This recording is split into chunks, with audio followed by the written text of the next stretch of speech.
तकनीकों को अपनाया गया जो प्रकृति के करीब हो। यही वजह रही कि नए रायपुर के एक बड़े भूभाग को हरित क्षेत्र के रूप में विकसित करने के साथ ही पर्यावरण से जुड़े हर एक मसले को काफी गंभीरता से लिया गया।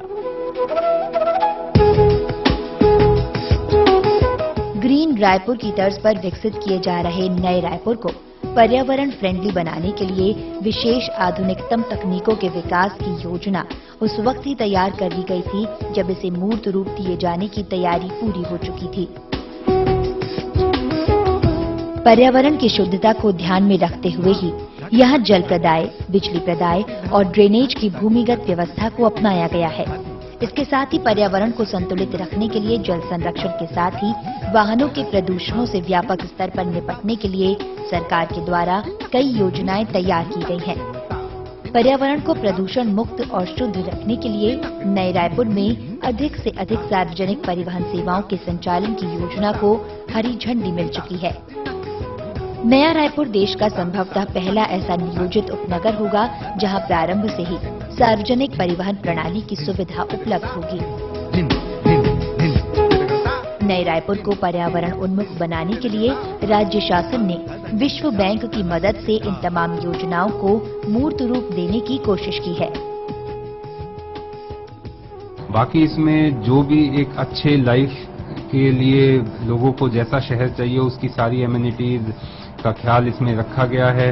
हॉस्पिटल्स हों, स्कूल्स हों, एजुकेशनल अन्य जो हायर एजुकेशन की संस्थाएं हैं, कमर्शियल एरियाज है, हाउसिंग सेक्टर है, इन सब खेलने की जगहें हैं, तो इन सब की व्यवस्था इसमें रखी गई है। तो इस प्रकार एक तरीके से पूरा शहर एक छत्तीसगढ़ के लिए एक मॉडर्न शहर के रूप में बन रहा है और जो कैपिटल कॉम्प्लेक्स एरिया या राजधानी के रूप में भी इसका एक सेंट्रल लोकेशन होने के नाते पूरे छत्तीसगढ़ की एक पावर सेंटर के रूप में डेवलप होगा। इसके साथ ही नए रायपुर को ग्रीन रायपुर की तर्ज पर विकसित करने के लिए इसके एक बड़े भूभाग पर ग्रीन बेल्ट विकसित किया जा रहा है।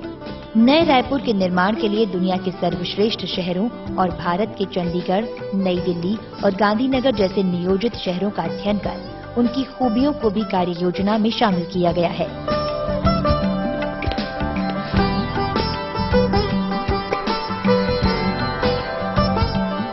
नया रायपुर एक पर्यावरण हितैषी शहर होगा जहां नागरिकों को आधुनिक जीवन की सभी जरूरी सुविधाएं मिलेंगी, जहां रेन वाटर हार्वेस्टिंग तथा सौर ऊर्जा प्रणाली को भी अपनाया जाएगा। नया रायपुर में 26% से ज्यादा हरित क्षेत्र होगा।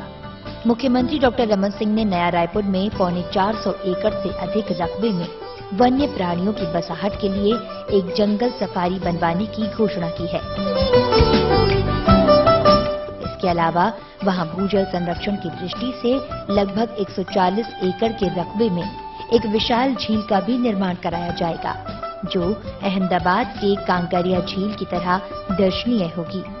नया रायपुर में 26.67% क्षेत्र हरियाली के लिए होगा। इसी कड़ी में जंगल सफारी बनने पर वहां जैव विविधता के साथ हरियाली भी विकसित होगी। नया रायपुर में एशिया का सबसे बड़ा बोटेनिकल गार्डन भी विकसित करने की योजना है। जो अभी यहाँ पे क्लीनलीनेस के लिए साउथ की कंपनी जो टेंडर लिया है वो बहुत ही अच्छा काम है। इससे हमारा राज्य जो है वो उसमें सफाई के दृष्टि से देखा जाए तो बहुत ही आगे बढ़ेगा।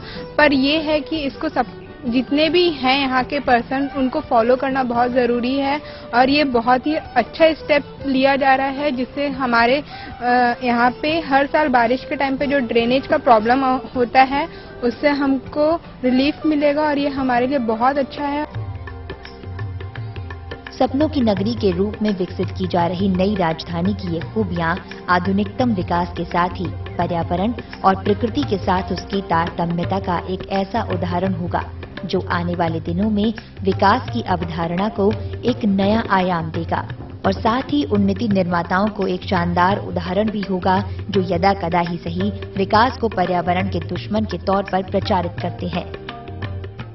नए रायपुर को इस तरह से बसाया गया कि यहां सुख सुविधाओं की दौड़ में पर्यावरण का नुकसान न हो, सबको मिल सके शुद्ध जलवायु और स्वस्थ जिंदगी। और इस जज्बे का उदाहरण है आज का रायपुर। सुविधाओं की भूमि पर विकास की इस कहानी में